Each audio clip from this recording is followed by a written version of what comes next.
Buenas tardes para todos los que me siguen, para mi canal de YouTube. Hoy estoy muy emocionado. Voy a grabar con una persona que conozco hace mucho y quiero un montón. Ex subcampeón mundial de ajedrez por correspondencia, gran maestro en esa modalidad, Juan Sebastián Morgado. ¿Cómo estás, Juan? Hola, ¿qué tal? ¿Cómo andas? ¿Cómo andás? ¿Todo bien? Y sí, acá trabajando un poco. Bueno, con vos me pasa lo mismo que me pasó con Ever Pérez García. Yo soy el segundo entrevistado para la lista de entrevistados de mi canal, que cuando nació el campeón del mundo estaba vacante, porque Alekhine murió en 1946 y vos naciste en 1947. Aparte de Mikhail Tal, ¿qué, qué gloria del tablero te marcaron?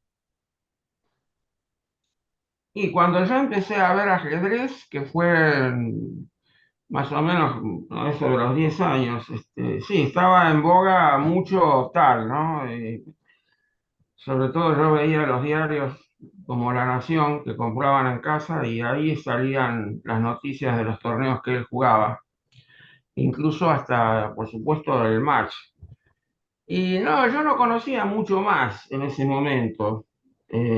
Era prácticamente exclusivo ver las partidas de él, ¿no? Después empecé a ver frente al tablero de Julio Bolbochán y ahí ya entonces la variedad de maestros empezó a crecer.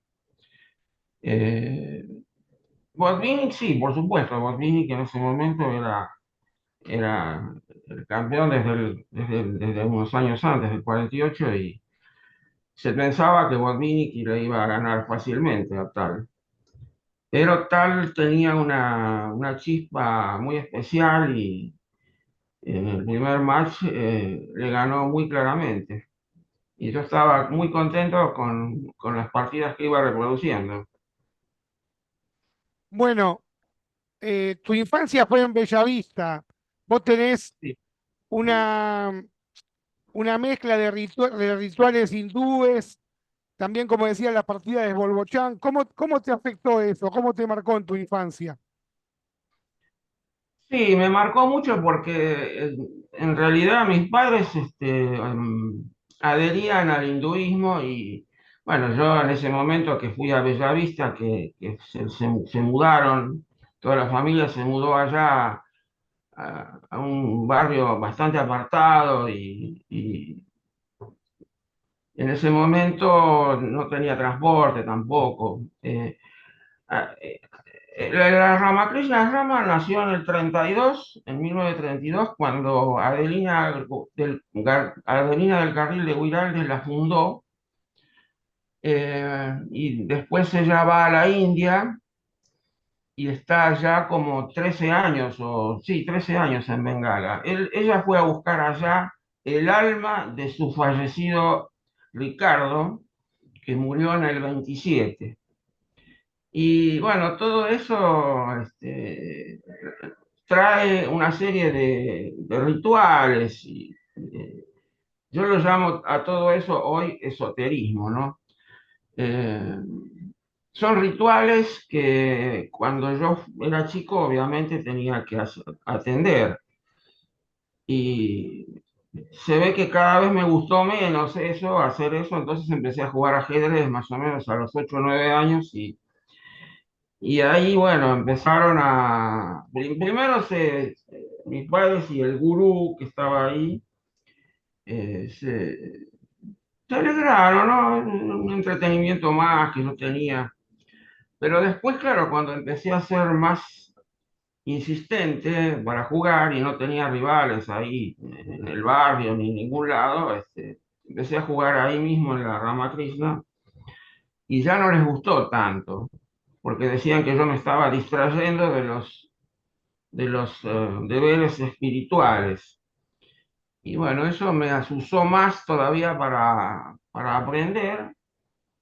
Y cuando llegué a los 13 14 años ya algo sabía y por lo menos en el barrio, a los rivales que tenía en el barrio, podía jugar las partidas de igual a igual, ¿no?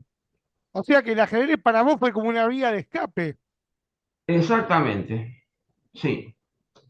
Sí, fue una vía de escape eh, que, como te decía, se dificultaba el problema de que no tenía rivales. Entonces, todo se me aclaró cuando en el 62 apareció un aviso en el diario de un torneo postal, que era el Panamericano del 62 que organizaba la revista Ajedrez.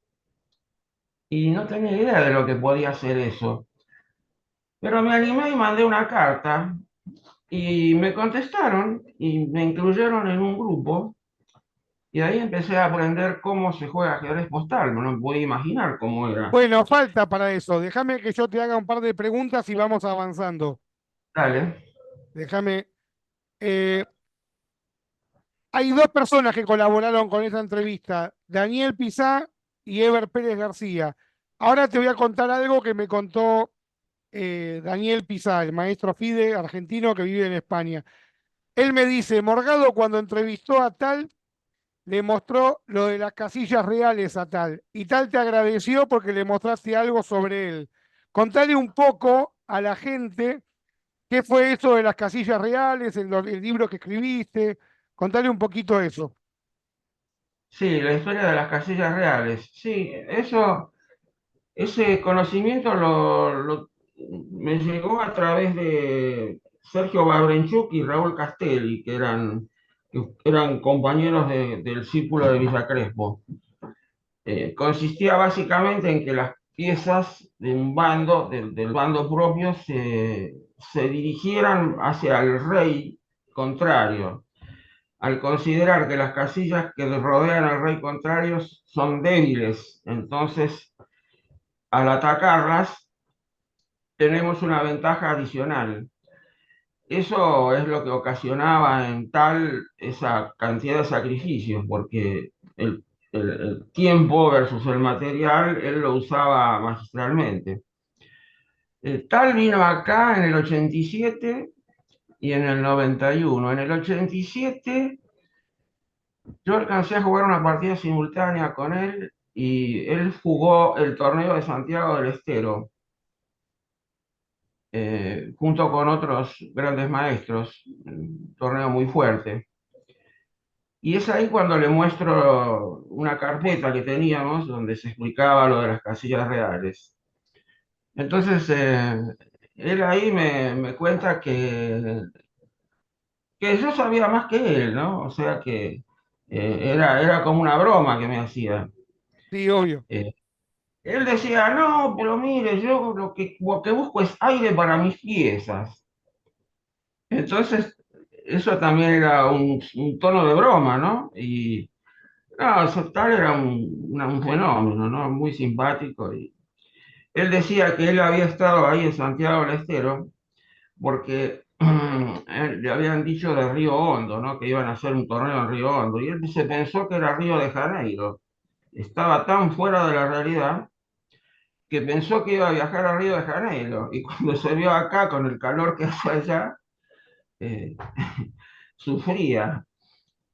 Claro, es Y un clima después, que a él no lo claro, favorece. no, claro, claro. Y allá, por suerte, hubo aire acondicionado y todo eso, lo pasó bien de todas maneras, ¿no? Sí, vos sabés que cuando yo grabo con Jorge Rosito y con Faustino Oro, el maestro Fidel Oesterstein me contó varias cosas de Mikhail Tal para sumar a la entrevista con Rosito y con Faustino, porque en el 91 él después viaja a Mar del Plata y da una sesión de Sí, simultánea después del magistral Naidor que ganó con partido. sí, Y al sí, principio él iba a jugar contra 20 tableros. Al final terminó jugando como contra 30, pero Tal entendía la magnitud de su figura y lo que representaba que el aficionado, independientemente del resultado de la simultánea, se lleve una planilla firmada con su firma, porque sí, Tal era sí, una leyenda, una gloria. sí, sí, sí. Sí, hay unas anécdotas de Basta ahí en el Mar del Plata. Sí, de Eduardo. Sí. Le preguntó, creo que por el Che Guevara, me parece, en Basta, si mal no recuerdo. Y él dijo que sí, que jugaba más o menos. Eh, no me acuerdo la partida, creo que ganó Targa la partida que jugaron en Habana, ¿no? Claro, en la Sí, Olimpiada del 66. sí, sí, por ahí comentó.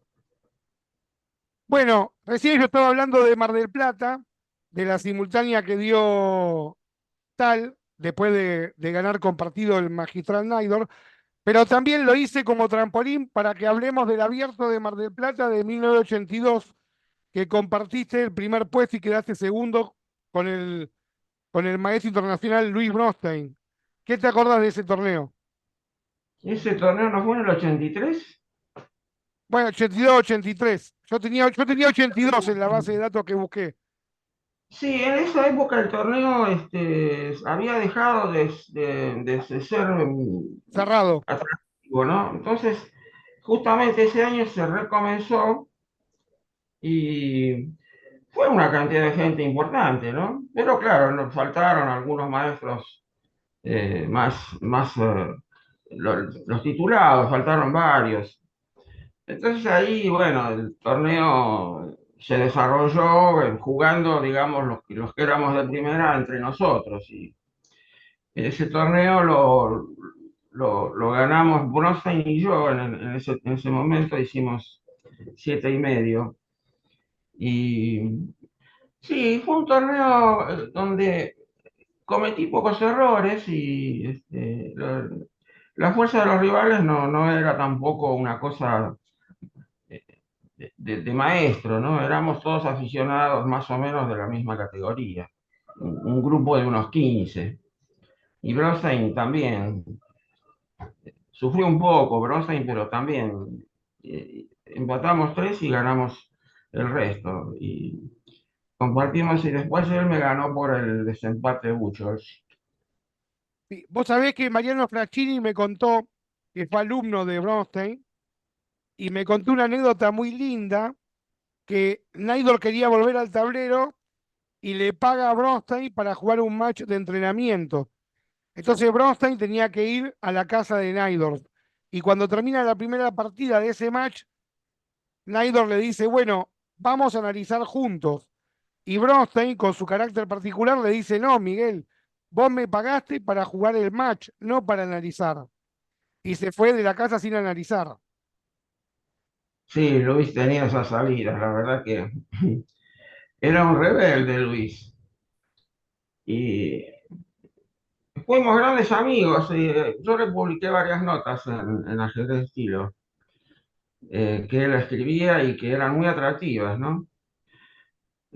Porque no eran conceptos tradicionales de la casillita, de la columna, eran conceptos muy profundos, ¿no? Principalmente estructura de peones y todos esos temas más complicados, ¿no? De manejar.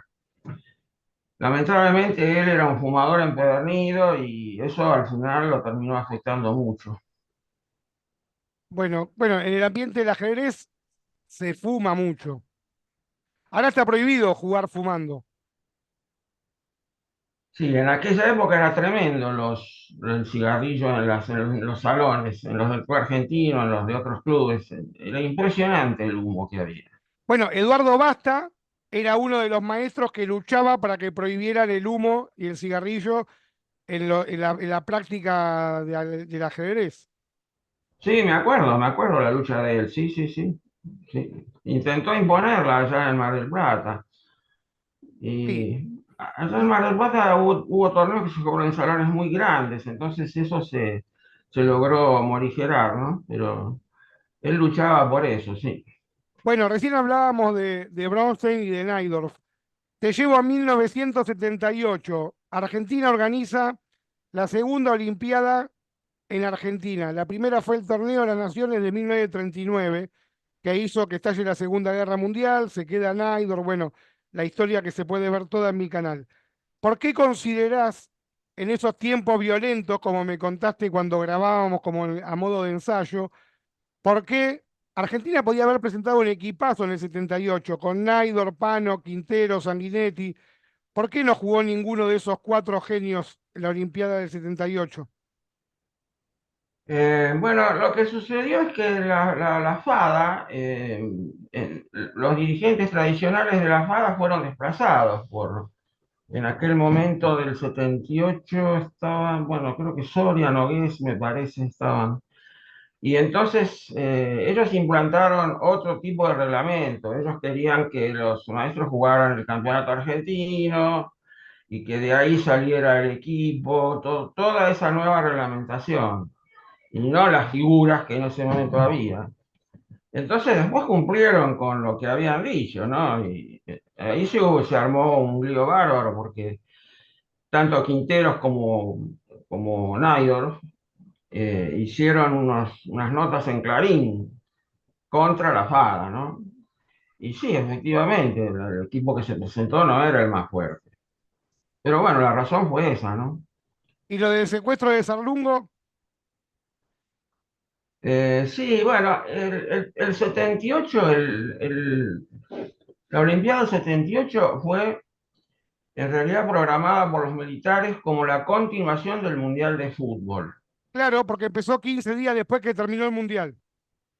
Claro, entonces aparentemente lo que se dice es que había un pacto entre los grupos irregulares, digamos, los militares para que no hubiera atentados durante el Mundial y todo eso.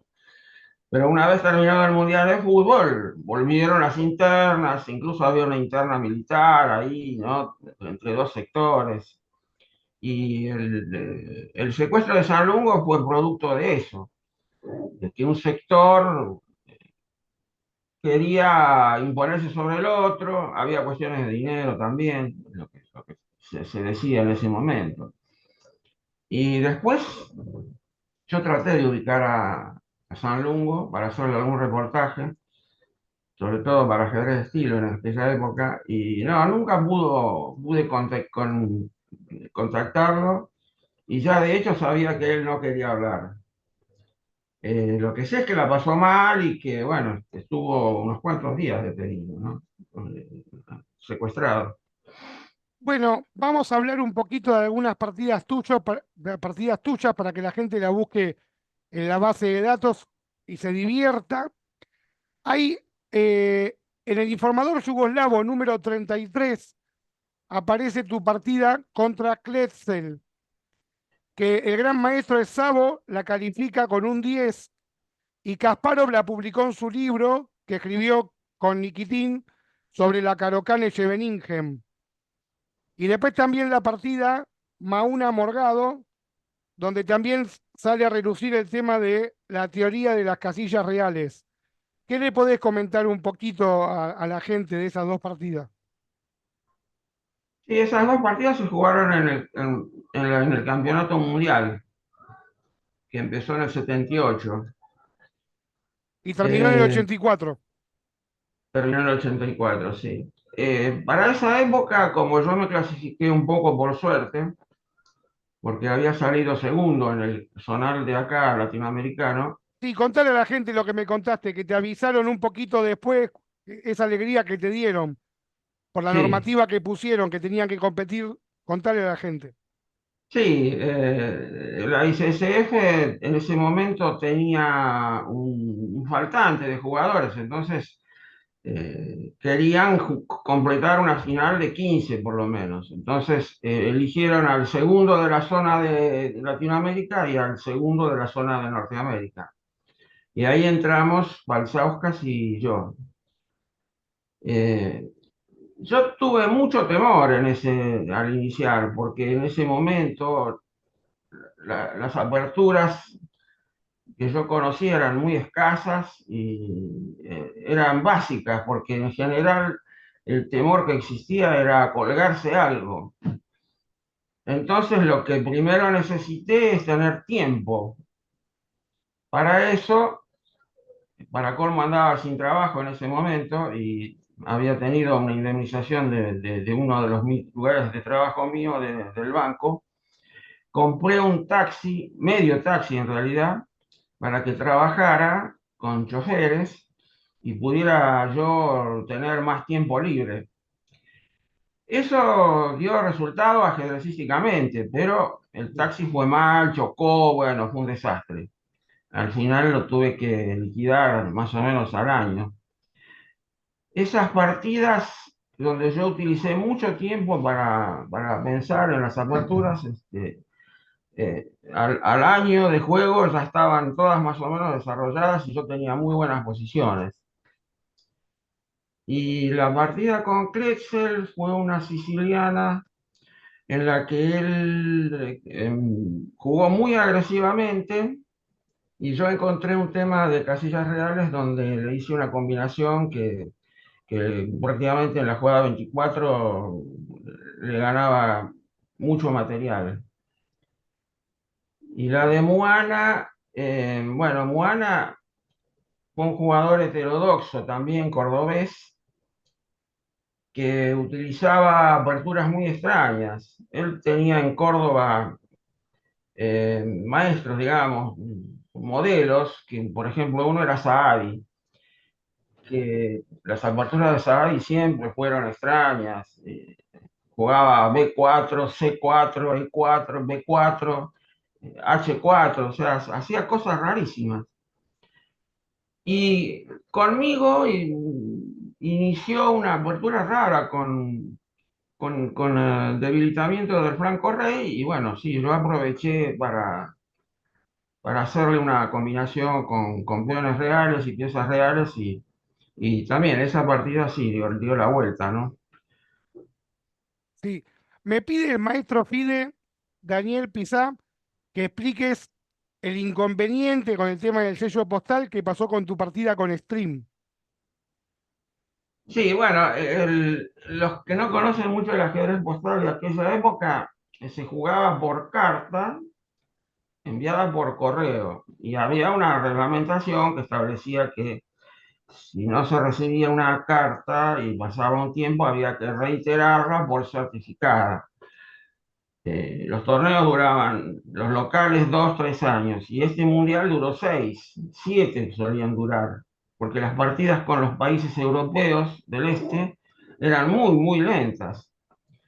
Entonces, la partida con String eh, se desarrolló de una manera eh, extraordinariamente violenta. Yo empecé a sacrificar de entrada y quedé en una posición con el rey de él en H6, ahí voy bailando.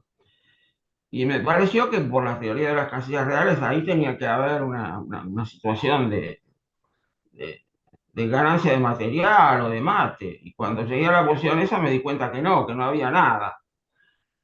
Él tenía el rey en H6 y bueno, esa circunstancia me dejó a mí eh, luchar para igualar por lo menos.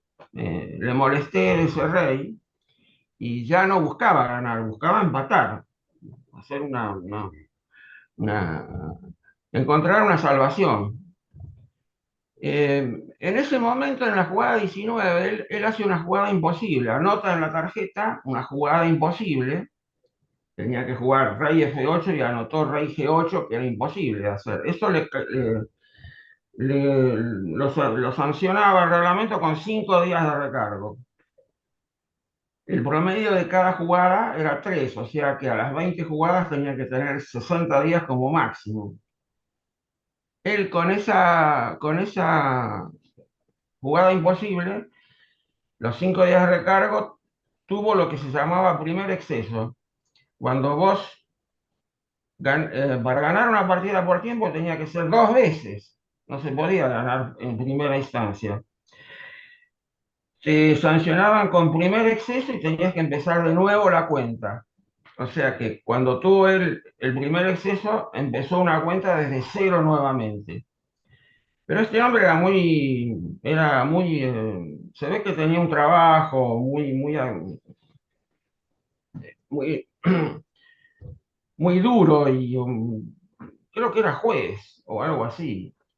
Y no contestaba normalmente. Cada jugada de él tardaba un mes y medio. Entonces, lo que valía ahí en ese momento era el matasellos de correo.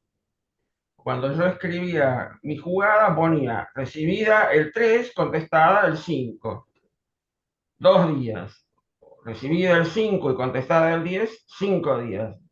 Bueno, él ponía recibida el 2, contestada el 4, 2 días. Pero cuando iba al matasellos, yo veía que el matasellos tenía como 10 días más.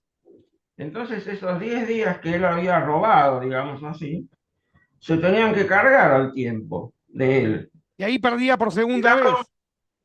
claro, llegado un momento, se excedió por segunda vez. Entonces yo reclamé el punto y el árbitro del torneo me lo concedió. Pero él apeló y lo dieron vuelta el fallo. Había mucha política en ese momento. El juez era húngaro y era muy amigo de los dirigentes de ICCF en ese momento y de los rusos sobre todo. Si te daban el punto, ¿podías haber sido campeón mundial en vez de subcampeón? No, no creo, no, eso no, porque de todas maneras, Palseaukas, que es el que terminó campeón, sacó un punto más que yo y nunca hubiera podido alcanzarlo. Lo que pasa es que en ese momento no se sabía bien porque estaba en juego el torneo. Claro, faltaban varios resultados por disputarse, Claro, por faltaban 2 o 3 partidas. definirse. Sí. Entonces, él se excede por segunda vez y vuelvo a reclamar el punto. Y otra vez me lo da el árbitro y me lo saca el árbitro de apelaciones. Entonces, bueno, ¿qué pasó? Sprint era una posición muy simplificada donde yo tenía que luchar para hacer tablas. Y String ya estaba muy cansado de eso y bueno, eligió torre por peón, jaque y tablas. Y ya me obligó a hacer tablas en ese momento, cuando él estaba perdiendo en cada jugada que hacía. Pero bueno, fue una anécdota que la partida es interesante por todo lo que pasó, casillas reales y eso. Pero aunque yo le hubiera ganado a String esa partida, igual no ganaba el torneo. Bueno, cuando se publique esta entrevista que estamos grabando hoy, el maestro FIDE Daniel Pizá se va a sentir muy contento porque él me dijo, pedirle que explique lo que pasó con la partida con String, que él lo sabe mejor que nadie. Así que lo que me pidió Pizá, ya lo resolvimos. Estoy muy contento. Sí, Bueno, estoy en contacto con Daniel, sí. Él trabajó en ajedrez estilo mucho tiempo, bastante tiempo, y después se fue a España y allá hizo toda su vida con la academia, ¿no?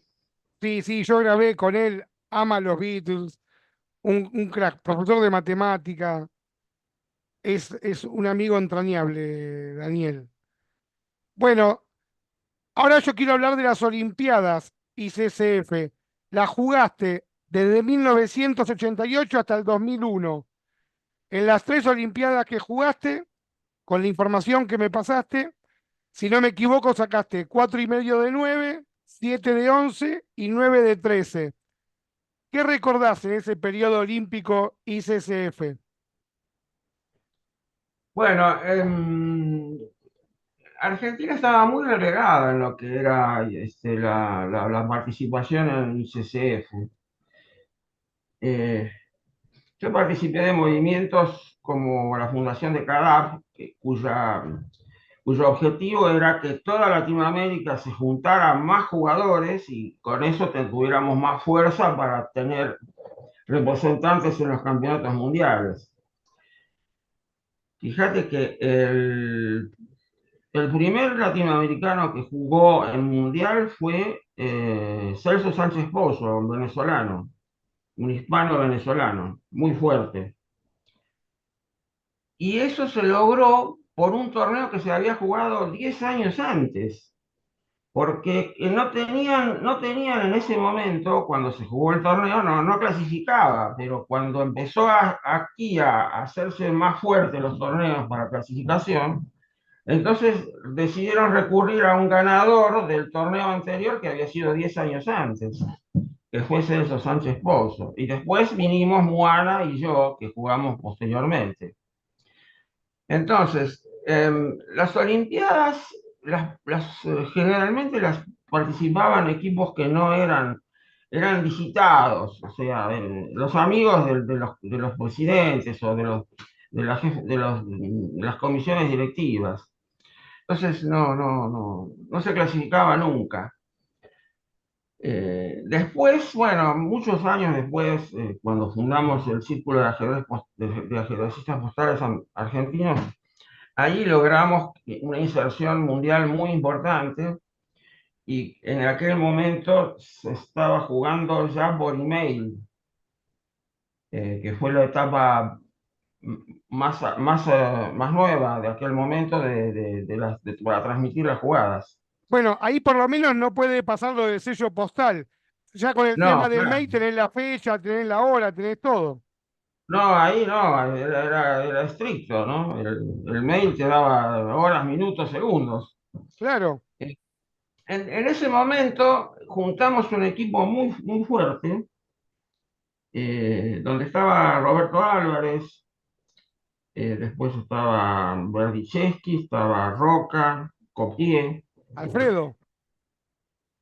Alfredo Roca, sí.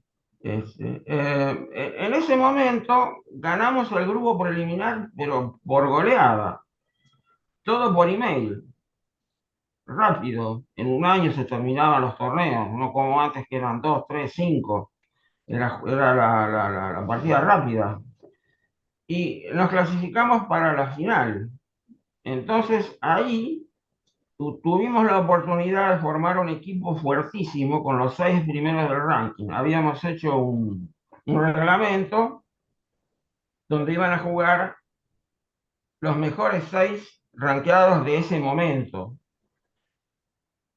Bueno, ahí hubo una situación difícilmente política, difícil, y el equipo no dejaron inscribir al equipo y no voy a contar esos detalles, pues no vienen al caso. Pero el hecho es que la final no la jugó el equipo más fuerte, la jugó otra vez un equipo rejuntado, de jugadores mucho más débiles que salió último en la final. O sea que, bueno, las cuestiones políticas a veces son muy Triunfan. negativas, ¿no? Lamentablemente triunfan. Sí, es, cuando yo ayudé a fundar el Círculo de Ajedrecistas Postales, a la ICCF se le planteó un problema porque ellos veían que el club nuestro era muy fuerte y tenía muchos jugadores, en cambio la liga oficial no. Entonces decidieron, el presidente de ICCF y los directivos, permitir las segundas ligas. Viste que todos los deportes tienen una liga por país. Bueno, en ICCF, ese periodo, se permitieron dos ligas. La diferencia es que la liga nuestra, que era la liga más fuerte, pero posterior a la otra, no tenía derecho a voto. Esa era la única diferencia. Pero organizábamos torneos y cada vez más torneos y empezamos a tener maestros internacionales, grandes maestros. Prácticamente todos los grandes maestros que vos vas a ver en la lista son de CAPA, del Círculo de Ajedrecistas Postales Argentinos. Pero después vino otra vez la política y nos expulsaron de ICC. Así que quedó solamente una liga y bueno, es lo que pasa hasta hoy. Vos sabés que cuando vino Capablanca a jugar el torneo de las Naciones del 39, pasaba algo parecido. En Cuba había como dos federaciones cubanas de ajedrez. Entonces la FIDE, que se había creado en 1924, y Argentina, que organizaba el torneo de las Naciones, dijo, bueno, permitamos que Capablanca juegue y los problemas internos de las dos federaciones cubanas de ajedrez se definen después de que termina la Olimpiada, porque si no Capablanca no podía venir. Sí, es cierto, había dos ligas cubanas, sí, sí, sí. Y Capablanca apoyaba una de las dos. Sí, yo Pero lo ahí hubo un sé. arreglo, sí, hubo una negociación y el Yo hice un equipo, resumen. ¿no? Sí, Y Capablanca termina ganando la medalla de oro al mejor rendimiento invicto al primer tablero. Si no, no podía sí, venir. nos perdíamos semejante gloria. Sí, sí, seguro, sí, sí, sí. Sí, en los diarios salían informaciones sobre eso y después las reuniones de las asambleas y cuando se negoció y se permitió que Capablanca jugara, ¿no? Vos sabés que hay una anécdota en el 39 que había un diario, que yo ya lo conté en otro video que hice, que le pagaba a Capablanca para escribir una partida de cada ronda de la Olimpiada. Y Capablanca no tenía tiempo. Entonces el diario lo contrató a Guimar. Y Guimar lo iba a Sí, buscar a Capablanca al hotel y le dice, mire lo que analicé, ¿está bien lo que explico? Y Capablanca le decía, yo no lo hubiese hecho podido hacer mejor. Y en el diario figuraba la firma de Capablanca, pero el autor de eso era Guimar. sí, es cierto, sí. Este es el diario Crítica, Sí, bueno, lo dijiste vos, yo de no lo quería. Botán, el de Botán, sí, sí. Sí. Sí, Botana era un sensacionalista, digamos. Impuso acá el sensacionalismo en los diarios. Grandes titulares, enormes, fotos de tapa, crímenes, todo eso en primer plano. Cambió la estructura de la prensa que había en ese momento con la Nación y la prensa principalmente. Bueno, vos jugaste 21 torneos para norma de GM y CCF y sacaste más del 60% de los puntos. Tuviste toda tu vida jugando esos torneos, 21 torneos. ¿Qué recordás de eso? Sí, después que yo terminé segundo en el campeonato mundial, me empezaron a llover invitaciones. No sé, como tenían olvidada a Sudamérica y a Latinoamérica en general, eh, yo había salido segundo, entonces se acordaron y empezaron a invitar torneo tras torneo. Por eso en esa época yo jugué los torneos que cada vez eran más fuertes. Empezaban categoría 10, 11, 12, hasta llegó a uno de categoría 15.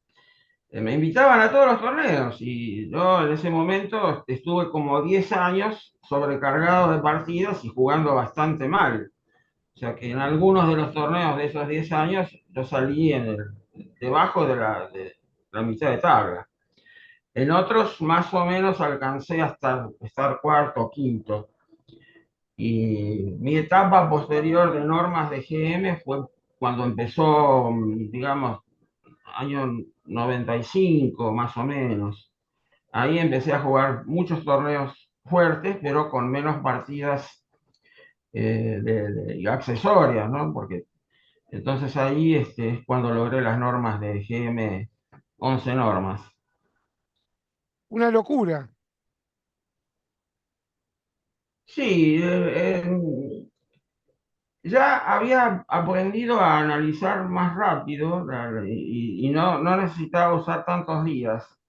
Y después cuando vino el email, que se hacía todo muy rápido, para mí era mucho mejor porque podía seguir el hilo de una partida permanentemente. Lo que pasaba antes cuando estaban las cartas que tardaban un mes, mes y medio, es que uno perdía el hilo y tenía que volver a analizar la partida. Yo tenía un sistema de análisis donde anotaba en partidas los comentarios y las variantes, que eran como hojas de cebolla. O sea, terminaba una hoja y después bueno, y ponía otra arriba y otra arriba y después iba a buscarla de atrás. Era todo un ceremonial para no colgarse piezas, que era el temor de la época. Los chicos de ahora que juegan a un minuto con el celular, todo no lo entenderían. No, no, no. Oro, Faustino Oro debe ser un fenómeno, ¿no? Pero Un no genio. podría jugar ni un minuto. Yo Sí, grabé con él y con Rosito el video 61 de mi canal, es un amor. Ese chico es un amor. Bueno, vos sí. en el torneo del Campeonato del Mundo que empieza en el 78 y termina en el 84, terminaste invicto. Eh, Ganaste 6 y empataste 9. Y después jugaste otro Campeonato del Mundo, el decimocuarto, y ahí no te fue tan bien en ese campeonato. Ahí ganaste 4, empataste 8 y perdiste 2. Claro, no, en el siguiente mundial ya estaba en otra situación, ya no tenía tiempo libre, estaba trabajando y no tenía el tiempo que le podía dedicar o que mereció dedicarle otro campeonato mundial. Ahí sí, de todas maneras hice norma del gran maestro, pero no más que eso. Eh, Bueno, ¿qué recordás del Círculo San Martín? Que ahí estuviste más o menos de tus 14 a tus 17 años. sí, después que terminé, digamos, cuando estaba en la secundaria, haciendo la carrera de maestro, eh, no tenía, yo tenía salvo los torneos escolares que había, que eran pocos y con gente, digamos, chicos apenas a principiantes. Eh, yo necesitaba una expansión de eso y la única que había era el Círculo de San Martín, que estaba a una hora de viaje.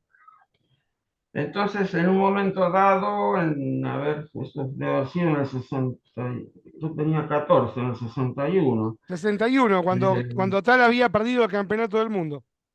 claro, ahí salió una noticia en el diario que había una simultánea de maestros en San Martín. Y mi mamá no me quería dejar ir porque era muy lejos y dijo, bueno, yo te acompaño. Y fuimos hasta allá. San Martín, la Plaza San Martín en aquel momento era un vergel, era senderos de polvo de ladrillo, como canchas de tenis, era con muchas vegetación. Y pusieron ahí sí, eran como 300, un montón de gente. Y jugaban a ellos y otros más, ¿no? Bolbochán y otros maestros más. Y yo en ese momento jugué con Naidor y bueno, obviamente me ganó, ¿no?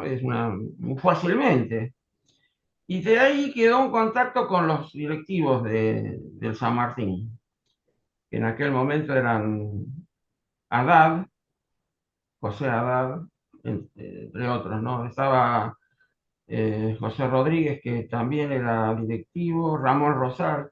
Bueno, ellos me dijeron, no, venite al círculo acá, que te vamos a dar la oportunidad de hacer algo. Empezás en tercera categoría y después puedes subir a segunda y a primera, tenemos un torneo fuerte. Bueno, me hizo toda la propaganda. Y al año siguiente le dije a mi madre, no, bueno, voy a ir a San Martín. Y ahí hubo una discusión, porque claro, tenía que ir a tomar un colectivo hasta allá y venir a las 2 de la mañana. Todo eso no gustaba, viste, en casa. Y sí, fue un poco riesgoso, ¿no? Porque yo tenía que caminar 10 cuadras desde la parada del colectivo hasta Gaspar Campos y Pardo. Pero ahí conocí a unos jóvenes como el Richie, por ejemplo, era de la misma edad que yo. Y después había una serie de personas fuertes, jugadores de primera de otras épocas. Y bueno, yo estaba esperando que organizaran el torneo de tercera, después tenía chance de subir, pero no había forma, nada, estaba muerto el club. Yo no me daba cuenta, pero estaba derruido, era una casa totalmente derruida. Nosotros jugábamos ahí adentro, pero podría haberse caído el techo. No te das una idea de lo que era eso San Martín en ese momento. Y bueno, estuve ahí 2 o 3 años y no se hizo nunca un torneo de primera ni un torneo de segunda, nada. Me haces Hicimos acordar, ¿sabés a qué? Yo una vez era chico y estaba en Torreblanca, en la vieja sede de Diabeles y Medrano, y había sí. tanta gente que vos tenías que esperar para jugar, que se levante uno, ¿viste? Entonces, Ah, lo- sí, sí, los sí, que éramos jóvenes sí, sí, esperábamos. Y en un sí, sí. momento, ahí en Díaz Vélez había una parte que vos jugabas ping-pong y había una ventana que daba a la calle. Entonces, había un hombre sentado que daba a la calle y el otro más adentro del club. Y el que estaba dentro del club le dice, con este jaque de alfil te maté. Y al tipo le agarró un infarto y se murió en serio. Una, una cosa de loco. Sí, sí. Eh, y cuando vos me No, hablabas de la casa derruida, así, me acordaba los ruidos que hacía la madera ahí en Díaz Vélez cuando pisaba, ¿viste? Sí, sí, sí, sí, sí. Una cosa muy Moreno divertida. 143, Moreno 143 a 2 cuadras de la plaza era eso, ¿no? Ahí en San Y te Martín. digo, mira, ahí era terrible, la mugre que había, ni te digo, porque ahí no limpiaba nadie. El que entraba primero al club, sacaba los ceniceros y los tiraba a un tacho, pero era terrorífico. Hicieron un torneo importante que jugaron Bieliki, Raimundo García y Roseto en un momento, ¿no? Pero era, digamos, un estado lamentable. Es curioso que en algún momento no iba nadie al club, iba yo solo, digo, pero ¿cómo estoy yo solo acá? ¿Qué vengo a hacer? Y porque no se Dijeron, podía no, pibe, respirar con tomá el la olor a llave. cigarrillo y todo eso. Sí, me dijeron, tomá la llave, pibe, abrí vos. Y yo tenía que ir a abrir desde Bellavista. No, digo, no, no puedo hacer eso. Lo hice creo que un par de días, ¿viste? Pero después yo me fui del club y al tiempo, bueno, la casa se vendió y se construyó un gran edificio que hay ahora. Bueno, déjame preguntarte. Después Sí, hay una persona que te marcó, que fue como tu guía, que es el doctor Raúl Castelli, en el Club Villa Crespo. Después te vas a Villa Crespo. sí. Con Castelli me conocí por ajedrez postal, porque cuando, cuando comencé a jugar ajedrez postal me di cuenta que podía jugar 50, 100, 150 partidas simultáneamente. Era una necesidad muy grande para mí de jugar. Entonces ahí fue cuando conocí a Castelli, que me invitó, yo le había comentado que en San Martín no había podido hacer nada. Dice, no, no, no, véngase para acá, siempre me trataba de usted, aunque era un tipo mayor. Y no, no, véngase para acá, que acá le vamos a dar la oportunidad en Villa Crespo. Y bueno, yo tenía que ir en tren hasta Chacarita y de ahí hasta Serrano y Corrientes. Iba por ahí con la bicicleta en el furgón. Y ahí sí, es verdad, ahí ese club también era una casa totalmente destruida. También era una casa destruida y no nos dábamos cuenta. Pero estaba mejor que Eh, la otra. y sí, estaba un poco mejor, era un primer piso y había algunos socios que ayudaban en la limpieza. Ah, bueno, Por avanzamos ejemplo, estaba bastante. el Senadre y había algunos socios que ayudaban en la limpieza. Reviso estaba en ese momento ayudando también, ¿no? Y ahí, bueno, ahí jugué un torneito de tercera con creo que eran 7 u 8 y después uno de segunda y llegué a primera. Y bueno, en el torneo de primera salí tercero, eh, detrás de Gaslol y creo que reviso. Pero bueno, por lo Reviso. menos ahí llegué a primera del club y ya tenía otro color, digamos, ¿no? Y en esos clubes, por ejemplo, ¿no había un buffet para comprarte un pebete de jamón y queso, tomar una gaseosa? ¿Que tenía sed y hambre toda la partida? ¿Cómo hacía? No, no había nada, no había nada, nada. Había que llevarse un sándwich en el bolsillo, sí, Unos sí, bizcochitos. sí, sí, no. Mira, Villa Crespo es increíble, es el club del bohemio. Por ejemplo, vos tenías que subir un piso, al primer piso, era típicos casas de la época, un local abajo y arriba, donde vivía la propia familia del que tenía el local o lo alquilaba, y una escalerita para subir al primer piso. Bueno, por ahí había un prostíbulo atrás, o Novedad sea que teórica. Mirá lo el que nos club con un enteramos. prostíbulo atrás, en el Impre- primer piso. Eh, Después, eh, era gente muy modesta, mezclada con algún otro más de clase alta o clase media. Eh, Había gente, muchos judíos había, era muy simpático todo eso, esas reuniones que hacíamos. Hacíamos, por ejemplo, en un momento dado, conciertos, sí, pasajes de música eh, que uno elegía, ¿no? A mí, por ejemplo, me tocó clásico, bueno, yo llevé a obras de Bach y eso y las tocamos ahí, que eran más o menos unos 10 o 15 que venían. Y después Castelli, que era tangófilo, hizo un pequeño recital de tango, cantó también ahí. y eran las costumbres del club. Mirá qué lindo. Eh, Te quiero contar sí, una anécdota que vos te vas a dar cuenta de quién voy a estar hablando. Me dijo, me visitó 2 veces en mi casa y una vez en Ámsterdam. Una vez vos estabas cerca de la casa, lo llamaste por teléfono y él sin querer había descolgado el teléfono y vos no te podías comunicar. Estoy hablando del maestro nacional Ever Pérez García, que los dos te sí, queremos mucho. ¿Qué recuerdo tenés de Ever? sí, Ever Pérez fue un fenómeno, sí. Sí, sí, sí, esa anécdota de Amsterdam es increíble. Lo quería matar porque me dejó ahí de seña en la estación, ¿viste? Y no sabía qué hacer, porque era la noche, eran las 8:30 de la noche, y andaba con una pesada valija yo, que venía desde Amsterdam venía yo. Bueno, por suerte después te atendió y te recibió en la casa. Sí, no, por supuesto, después me comuniqué con él por un teléfono ahí que me prestó que había ahí me tuve que conseguir una moneda, porque ni siquiera tenía para eso. Y un empleado del correo me ayudó, ¿no? Y ahí sí, justamente había colgado de vuelta el teléfono y le pude hablar.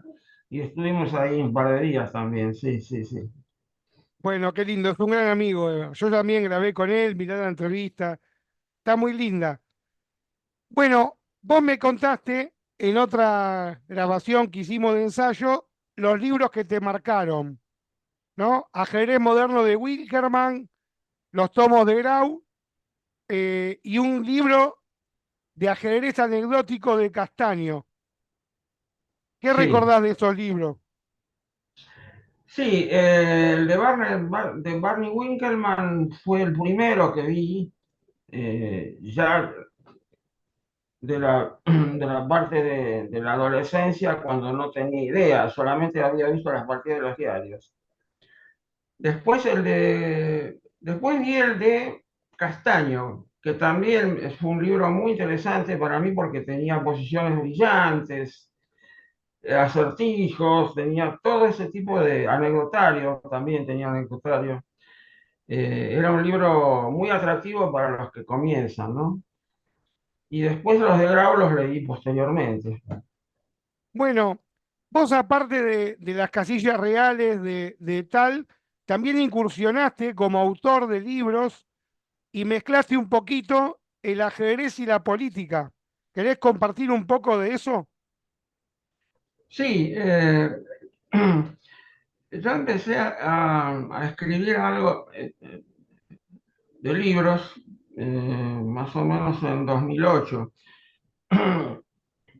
siguiendo un poco a Copié, que había ya escrito, o estaba escribiendo en ese momento, Historia del ajedrez argentino.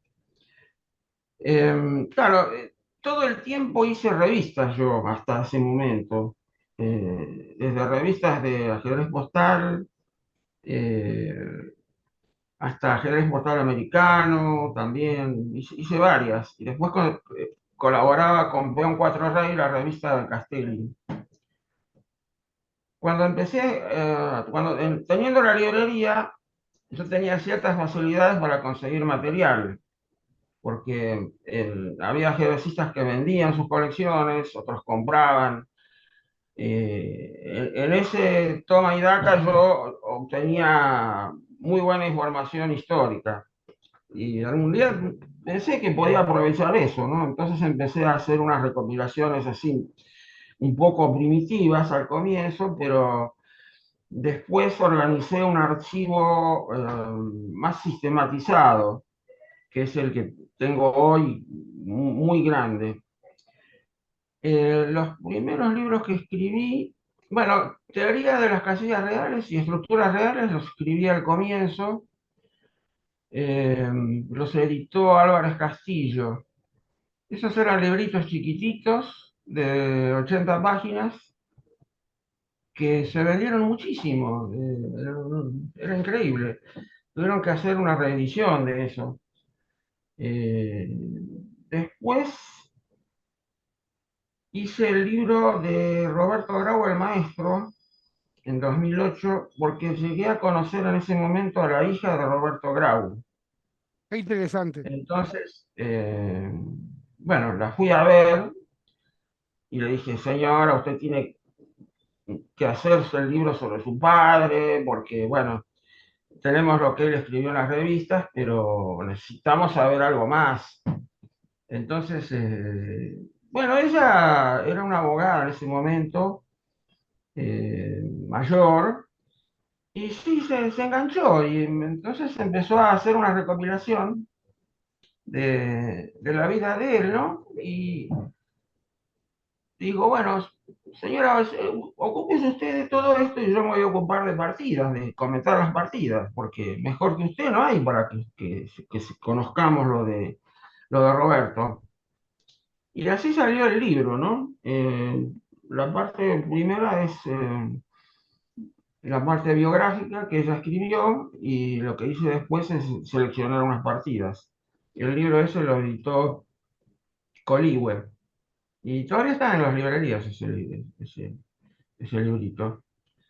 Después, en 2010, escribí, ahí fue un momento crítico porque al, yo nunca quise hacer libros de ajedrez solamente de ajedrez. Tenía que ser inserto en la sociedad, eso es lo que me interesaba a mí. ¿Qué pasaba en el momento en que estaba Grau, en el momento en que estuvo Querencio, en el momento, todos esos momentos? Y me encuentro con un aviso en el diario.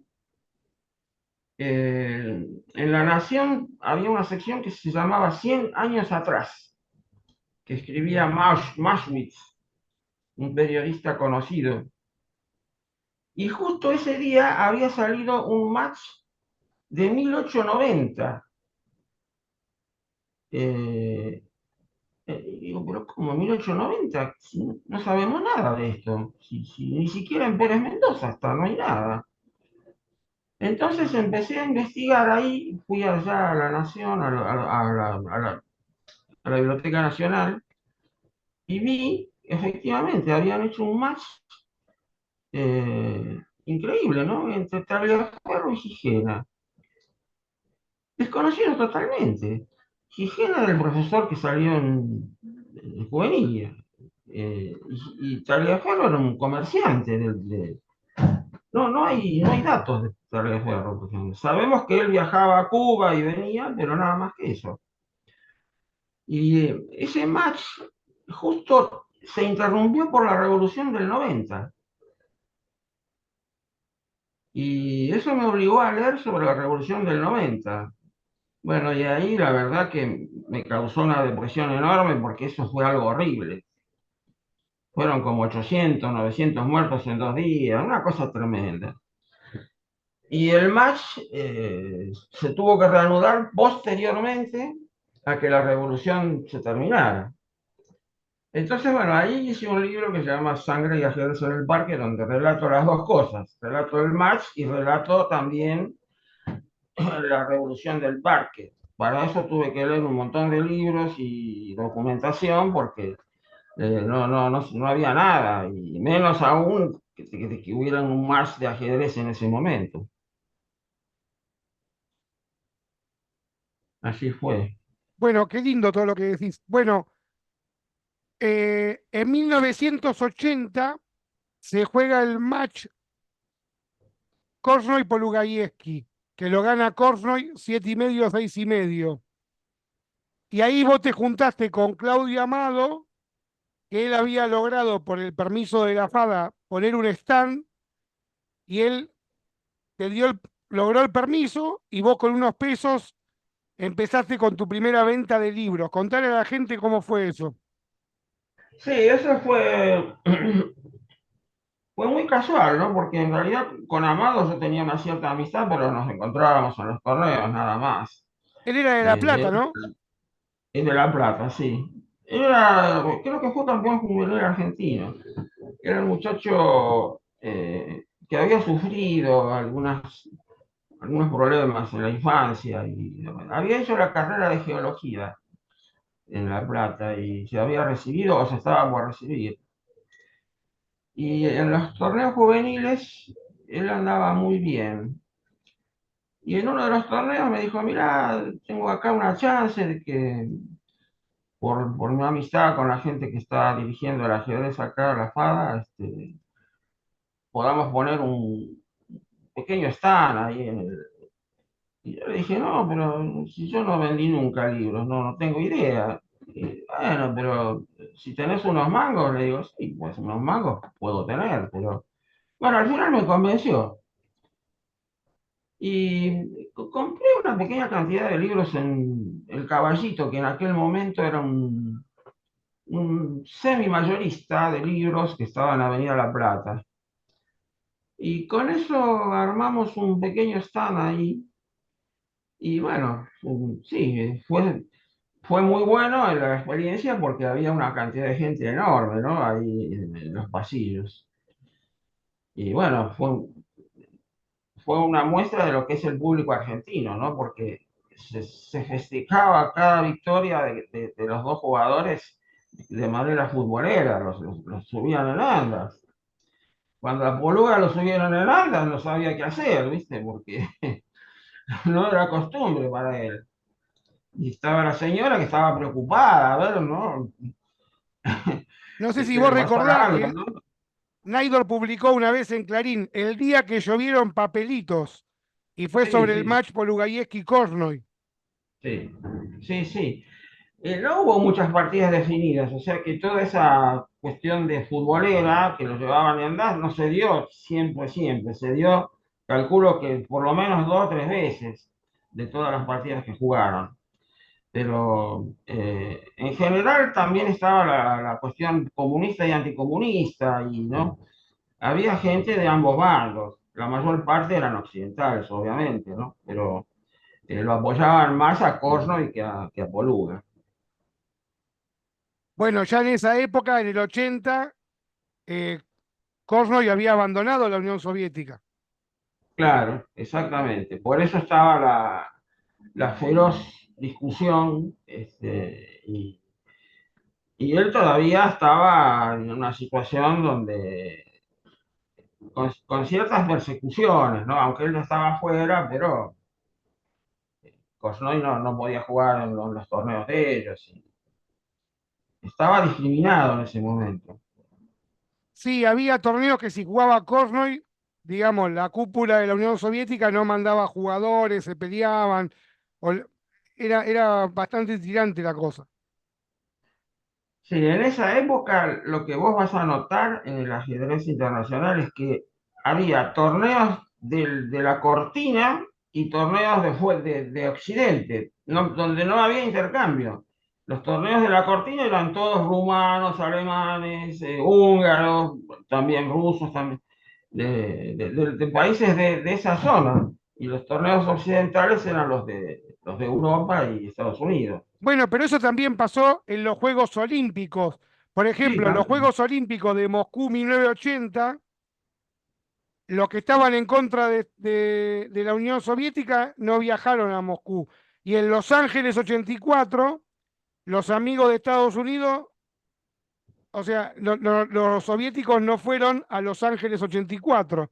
O sea que no era nada más que en el ajedrez, era, era el tablero de ajedrez era el mundo, digamos, por decirlo de una manera. Sí, sí, sí, era general, claro, sí, sí, sí, era la política del momento, ¿no? Claro, era así. Bueno, vos tuviste un amigo que yo lo conocí como árbitro del Club Argentino de Ajedrez, que era Alejandro Ney, que él editaba la revista Rey, y vos colaboraste con él del número 1 al 23. Mucho no pudiste comer, como me contaste en otra oportunidad, pero fue muy interesante esa relación con esa revista. Contale un poco a la gente. Sí, Roberto Ney, sí, Roberto, sí, sí, sí, después que terminó digamos, el match de Cosmo con Poluga, eh, Ney tenía un puestito de ajedrez ahí en la Galería Corrientes Angosta, y me dijo si quería colaborar con él, hacer una revista con él. Y también yo le dije lo mismo, mirá, revista, no sé, yo tengo esta experiencia, pero no. Y acá tenemos la sopera y me dice, no, pero yo quiero hacer otra cosa. más Argentina, con unos torneos locales y bueno, al final me convenció. Y compré una máquina, creo que en aquella época era una, no sé si era la máquina bochita, o sea, creo que no, que era una, una máquina más vieja, ¿no? De teclado viejo. Y empecé a escribir, ¿no? A aprender un poco, porque tenía que compaginar bien las páginas para doblar, para que al doblarse las páginas los números fueran correlativos, todas esas cuestiones elementales. Y empecé, sí, el Rey tomé el nombre de una revista de Santiago del Estero, que salió muy poquito, y a él le pareció bien, y bueno, empezamos ahí, y sorprendentemente esa revista se vendía más que la de Sopena. Yo le digo, pero no puede ser. Dice, sí, sí, hace más cantidad, me dice, porque se vende mucho tu revista. Y, bueno, me sorprendió porque si yo veo hoy día la revista El Rey de esos años, de esos primeros números, era bastante elemental, ¿no? Yo la conocí, porque en una Sí, época le compré una colección a Fabián Fiorito de varias cosas, y ahí a sí. varios ejemplares de la revista El Rey.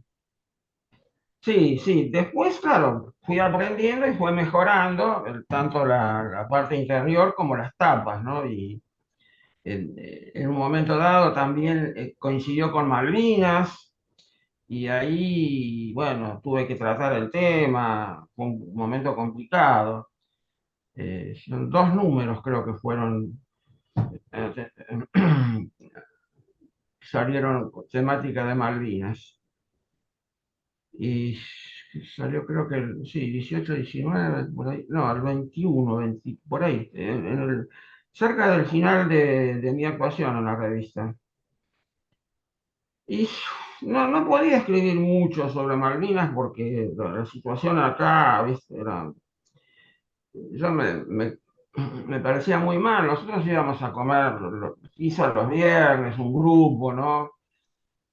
Que nos conocíamos del ajedrez, y yo digo, no puede ser, acá se están matando y acá estamos comiendo pizza, esto no va, digo, no existe. Y bueno, así duró muy poco, ¿no? Y ya sabemos las consecuencias de todo eso.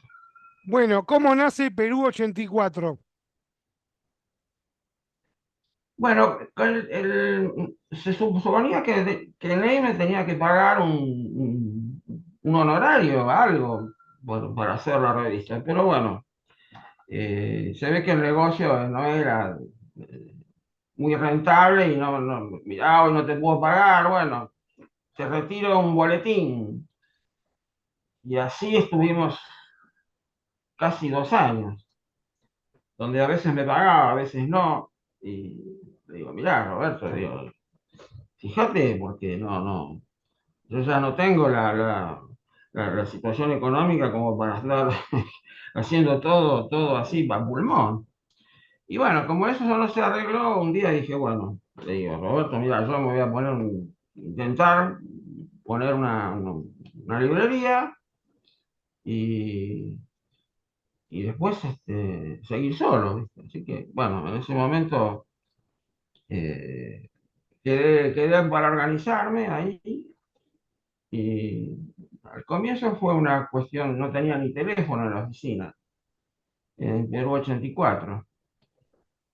No tenía ni teléfono y me costó mucho porque tuve que hacer, bueno, circulares o hacer eh, algunas propagandas menores y después que se fue conociendo, entonces ya sí venía la gente.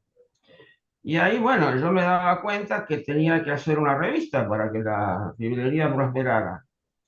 Y todos me decían, no, ¿qué vas a hacer una revista? Es un laburo bárbaro. No, no, revista no, trae libros de afuera. Y digo, no, mirá, yo conozco algo de esto, por lo menos, ¿no? Lo que yo siento es que tengo que hacer una revista, pues si no, la revista es el órgano de propaganda, aparte de Ahí la nace librería. Ajedrez de Estilo.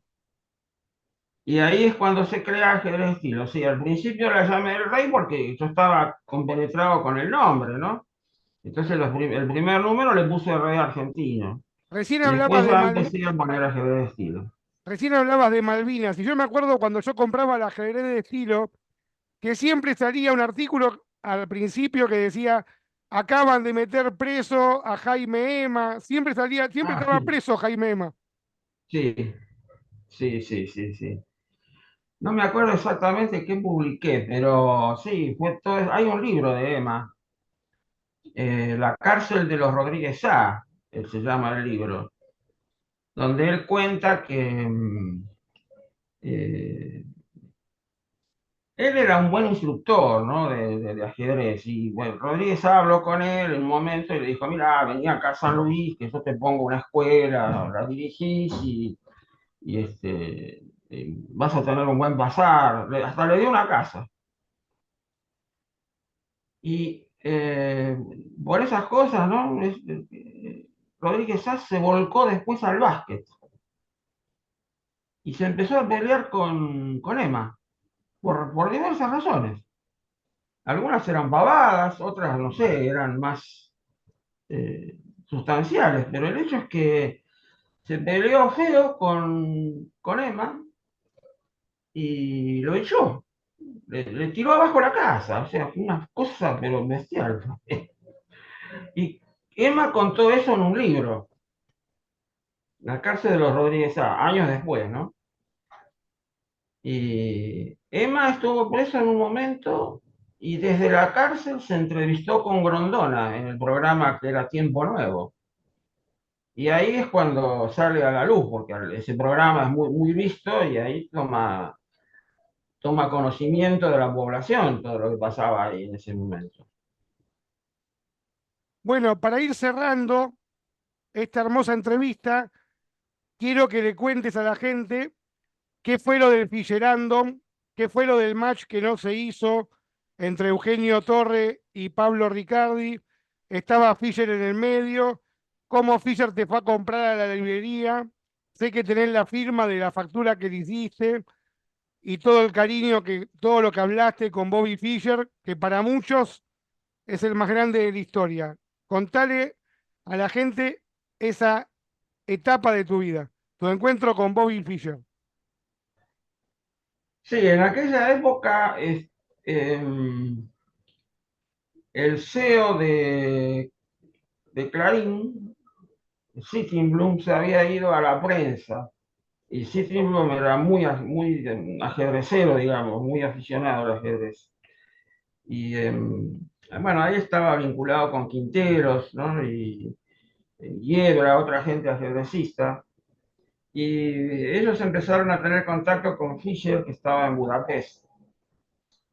Y en las conversaciones lo convencieron de que venga a la Argentina y que le organizaban algo. Entonces él, en ese momento, estaba fanatizado con su Fischer Random.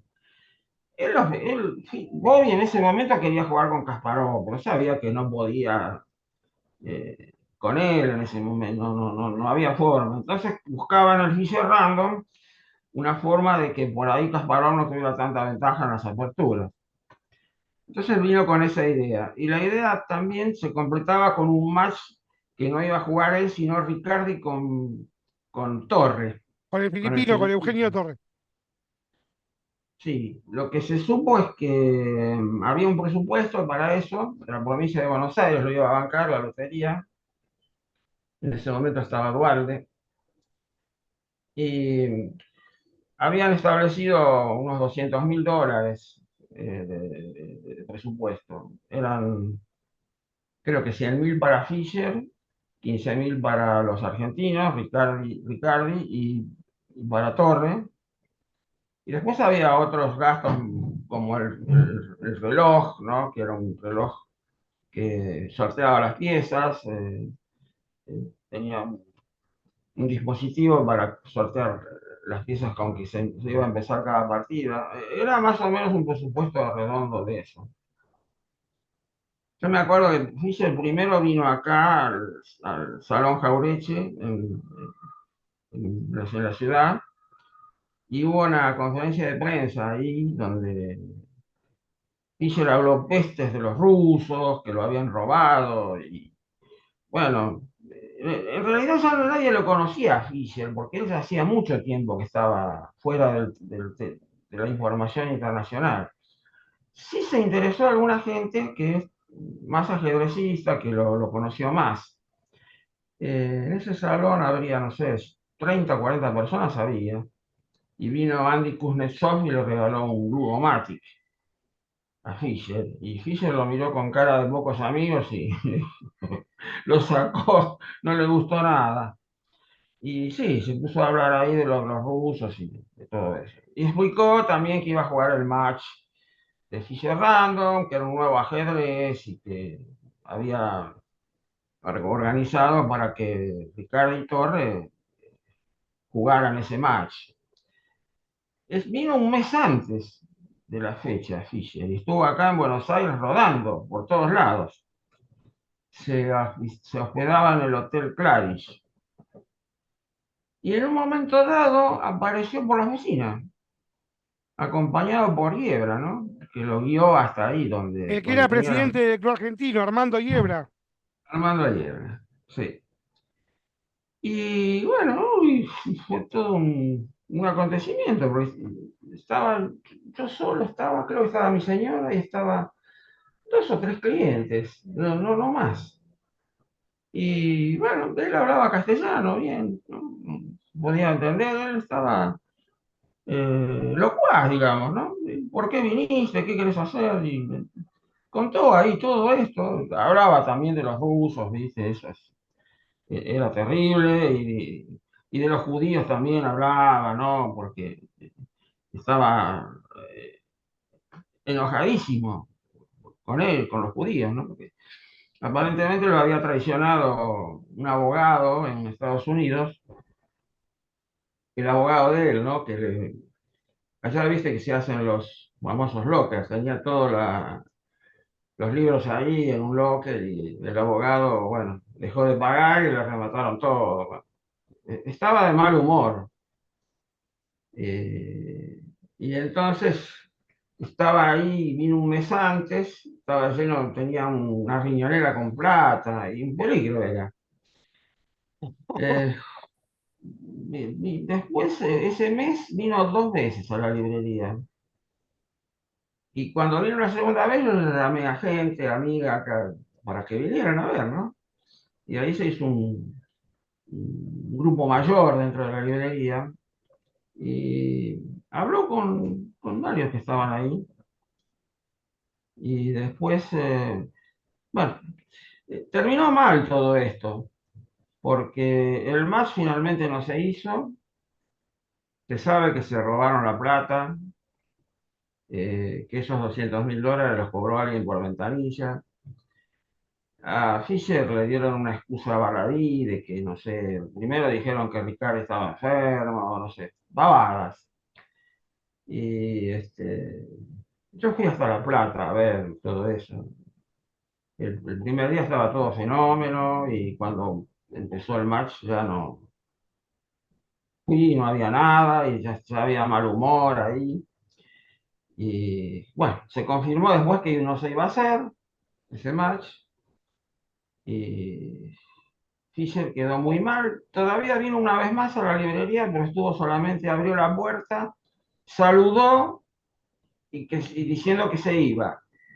Y yo le digo, pero vení vos y explícame algo que pasó. Y dice, no quiero saber nada. Cerró la puerta y se fue. Y ya después volvió a Budapest, creo, ¿no? Y sí, después, al año siguiente, más o menos, viendo un reportaje que le hacían al diputado de la provincia, Lucchesi, tocó el tema, porque estaba hablando contra Dualde, Lucchesi, creo que era radical, me parece. Y en un momento dado, el periodista le pregunta por el match, que supuestamente estaba organizado por Dualde. Y el diputado dijo que sí, que se habían robado el dinero. O sea que eso, algún video debe haber de eso. Eh, no sé, en ese año hay que ver si se grababa, solían grabar, ¿no? Pero algún video o algo, debe haber alguna transcripción de eso. Vos sabés que recién Y hablabas de Clarín y de la prensa. Y yo me acuerdo cuando vino Peter Leco, jugó un match con Sarnicki, si no me equivoco, para Clarín, y después jugaron Spangenberg y Leco para la prensa. Y los dos matches los ganaron los grandes maestros argentinos. Leco perdió los dos matches. Sí, sí, sí, sí. Sí, acá eran muy fuertes, ¿no? Los argentinos. El Buquito era terrible. Leco vino a jugar el match 10 banderas, el que organizó Naidorf. Viste que vino Sí, Pia Kramplin, vino Bellón, jugó sí, Andrés sí, sí, Rodríguez, bueno, todo eso. sí, sí. Bueno, te agradezco por la entrevista. Sé que hiciste un esfuerzo enorme. Te quiero un montón. Te conozco hace mucho. Te quiero agradecer todo lo que hiciste. Dame tiempo, porque tenemos mucha información que nos llegó de fotos, de recorte. Con mi mujer tenemos que evaluar todo y cuando yo te aviso lo voy a subir el video a mi canal y para mí es un objetivo cumplido de corazón, una alegría enorme. Bueno, dale, la próxima tiene que ser que hable algo sobre Martínez Estrada. Ezequiel Martínez Estrada es un escritor enorme que está olvidado y que fue bibliotecario de la FADA. Bueno, Bibliotecario de la FADA en el año 24. ya nos Y vamos a además, juntar a tomar un café, vamos a diagramar esa segunda entrevista y si Dios quiere vamos a cumplir ese sueño. dale, Abrazo grande. un abrazo, un abrazo. Sabés lo que te quiero y lo que te respeto. Chao, chao, un abrazo.